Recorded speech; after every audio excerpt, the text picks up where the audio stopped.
All right, gentlemen, welcome to Improv 101. I'm your instructor, Jalan. Glad you guys could be here. How about we go through and introduce ourselves? We'll start with you on the right. So, my name's Marcolius. Okay.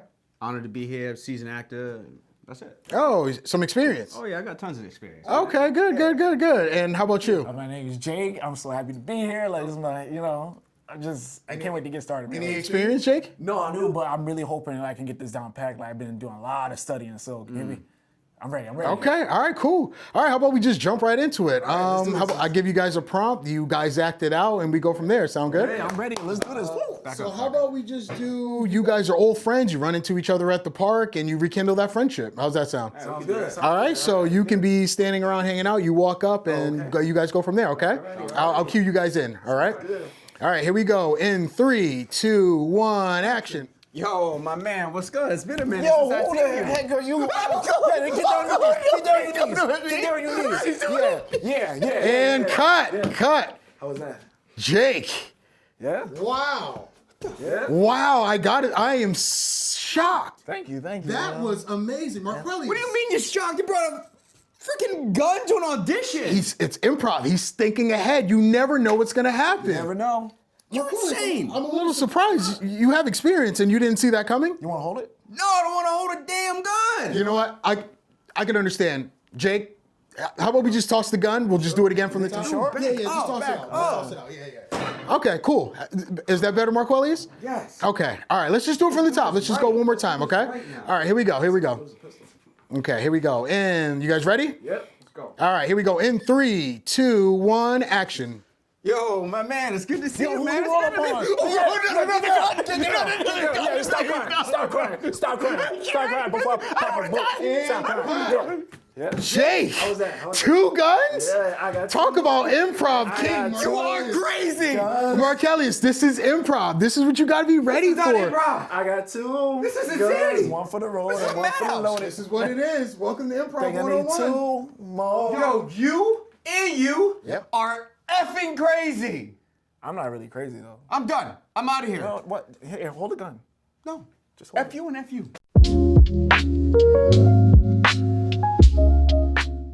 That is picking up the audio. Here we go. You ready? Yes, sir. I'm ready. You ready? Let's do this. Ladies and gentlemen, welcome back to another episode of Mr. Birdie Productions. I hate him so much. My name is Jalan. I'm Lance. I'm Tavish, y'all. And today we are talking about the importance of improv on an indie set. As you saw in our always exaggerated skit, improv is important, but there has to be some boundaries. You got to know what to do, what not to do, what's too much, what's too little.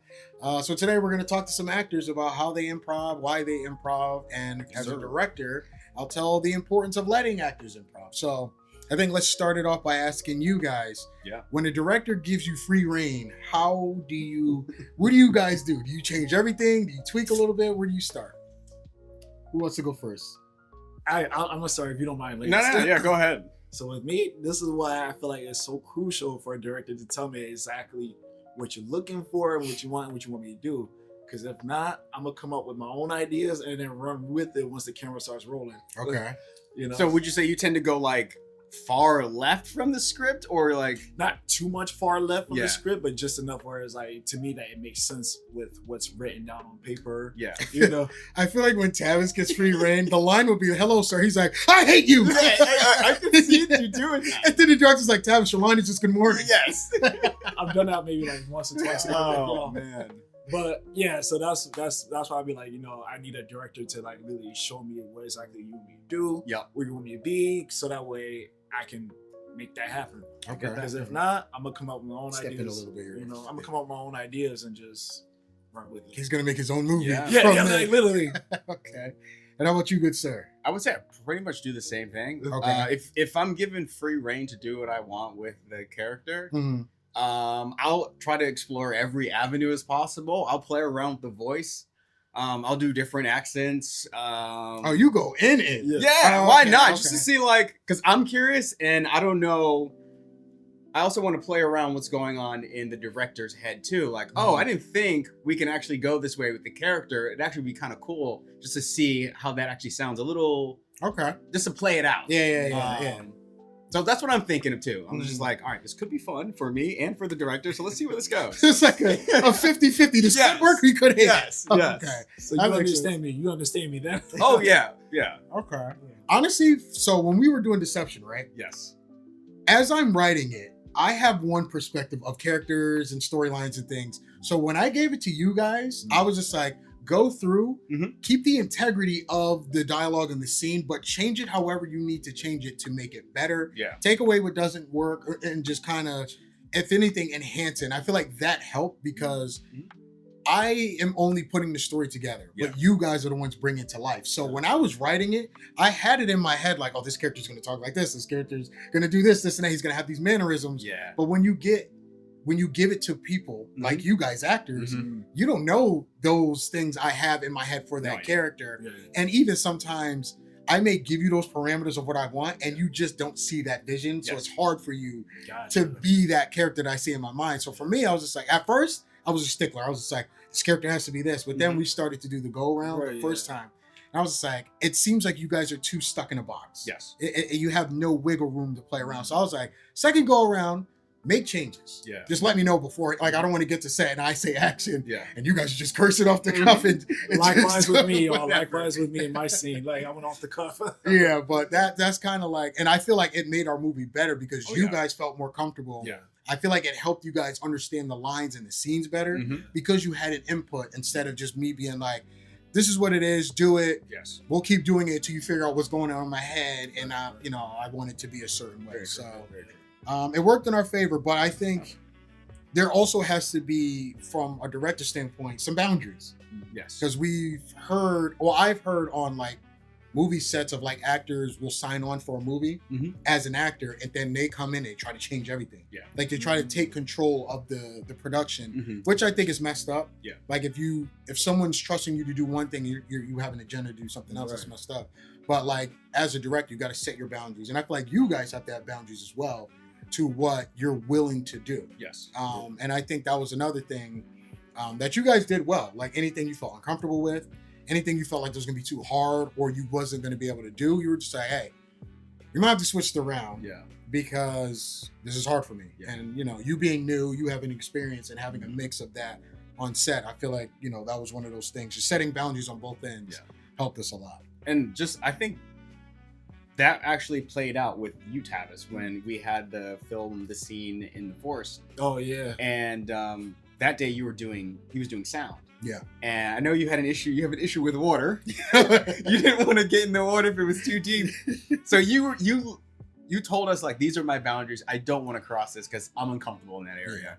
And we didn't cross those boundaries. Thankfully, it worked out perfectly. So, like, the thing is, like, with me, if I believe passionately in a project, like, I'm willing to break, what I don't like. Yes, I can't swim. I don't like water. You're willing to test those boundaries. Just to, if it's a project that I truly believe in. I felt like Deception was like one of those projects I truly believe in. Yes. And it's been doing great. Yeah. Side note, if y'all haven't seen it yet, it's on YouTube right now. Go check it out. Yes. But it's not just, when we say improv, it's not just the actors and directors, it's the crew too. Yeah. Because like he said, he was doing sound and he felt uncomfortable about going in that river because he felt like an alligator or a shark or a dinosaur was going to come on and take him. And he's like, I don't feel comfortable. So not just when you're saying lines, there's improv everywhere. And one thing about improv is being able to react on a fly when your co-star does something that you're not anticipating. Yes. How do you guys handle that? Especially when it's such a shocking thing. Yeah. So can I take the lead on this? Yeah, please. Again, when we was filming Deception, when you was running in the forest, I didn't know how fast y'all run. So I think you had it in the bloopers, Jelon. Whereas like I was running with y'all and I think I got in the frame because no, not that type of improv. I'm talking like as dialogue. You guys are acting. So like when your co-star has a line and they add to the line and you're just like, I didn't know they were going to say that. How do you stop yourself from one being shocked on screen and not like showing the audience like, I wasn't ready for that. And then how do you respond to that change or that moment that they do? It varies from time to time because when somebody, like if it was Jem, if I'm in a scene with Jem and he's improvising, it's hard to play along with that because Jem will go left field on and I can't help but to break character because Gems is the type of person where it's just like, all right, I'm gonna have to laugh on this. Versus like if I'm filming with Marty in the scene or with Adriana, she's improvising. It's very I'm so into the character at that point. So if they switch anything up, it's just easy to go along with the conversation because you feel like you're there with them. You don't feel like you're pretending anymore. So it's just like if they mess up, it's a part of the conversation. So it's not a mess up. It's just you're just flowing with it. Yeah. And you guys, I must say, for a lot of first time actors, you guys did a phenomenal job making things seem natural. Yeah. Like especially with the dialogue, because we've watched a lot of indie films where you can tell, we talked about in another episode, the dialogue sounds like someone's reading a script. Yes. You guys got to a point where when I closed my eyes, it sounded like you guys were real people in the world experiencing whatever the movie was. And I absolutely love that. And I know you being your first time, it took a while, but you finally got comfortable enough. And then I know you were practicing months beforehand with your scene, and then obviously when you filmed it, it just came off as natural. You know what I mean? And the changes you guys made were perfect. I absolutely loved everything. I don't know if that's because this is my first movie, and I don't know what I don't love yet. You're a little biased. That's true. But yeah, it was like every change that you guys came up with. I was just like, oh, that's gold. Why would I not do that? So. Get rid of your ego if you're an indie director. People have amazing ideas. As long as you leave the door open in a respectful way, you got to hear people out. Because I know Marty gave me some amazing advice for you and his scene that transcended the whole thing. Adriana, Jem, you, Will, like everyone was just like, hey, what if we tried this? What if we did this? Cece and Xavier were just like, hey, in our movie we did this. So it was just like a collaborative effort that made the whole thing much better than we anticipated the first time. And then it was just, and obviously you want to over deliver. If I tell you the movie's going to be, a 8 out of 10 and people are just like, oh, that was a 10 out of 10, would recommend. You see what I did there? Yes. It's great. But, leave the door open for your actors to give their input, allow them room to improv, see what they can do. And they're actors for a reason. They're due. Everyone's job is their job for a reason. I'm the director because I'm not a good actor. You guys are actors because you're better at being in, bringing characters to life. So I think explore that, allow them to be the talents they are, and you will be amazed at what they can do. I will also even say, even taking those moments to connect with your fellow cast members or crew members, like before you even start filming. So how when we was filming Deception, we take maybe an hour before to kind of chill. I think connect, the comfort because you may be on a project where it's like you may know half the cast, and then you may be in a project where you don't know anybody at all. So it's like taking those moments to really just connect with them. Yes, on the sense of studying the scene together, but just getting to know that person, so that way when it's time to do that scene and they kind of go off a little bit, you know how to work around them just because you spent so much time. Yeah, that's actually a good point. Getting to know your co-stars a little bit. So when that improv moment does happen, you're not you're not frozen and they're looking at you like, say your lines. I'm glad you said that at the end because I was curious where you were going with I'm not gonna lie. I was like, I hope he's reeling that in for improv because I was like, you don't have to be friends with your co-stars, but good job. You bumped that in quite nicely because me and him were leaning this way. Like, Tavis, do not ruin this episode. But improv is important. Have fun with it. Yes. It only adds to the project that you're doing. So before we kind of wrap things up, you guys got anything else on improv? Anything you wanted to add? Honestly, I think we nailed it right there. Yes. Bullet points. We got it. Cool. All right. As always, people, we like to leave you guys with the scripture, talking about improv and just the things that resonated with us this week. What we got today? We have Proverbs 16:9, and that verse says, "The heart of man plans his way, but the Lord establishes his steps." So essentially, to us, that means we plan everything: the scripts, the shots, the blocking. But sometimes the best moments are the ones that are unplanned. When you're getting closer to God, when you're exploring your faith, we have all these ideas of things that we want to do, that we think we're going to do. We have it planned out, and then something happens. You're just like, this wasn't part of the plan, but it works out much better in the end. And that's just how God works in our lives. We have these ideas of things that have to be perfect. I want to go 1, 2, 3, 4, 5, and you may hit 1, 2, 3, and then 30 comes up, Yep.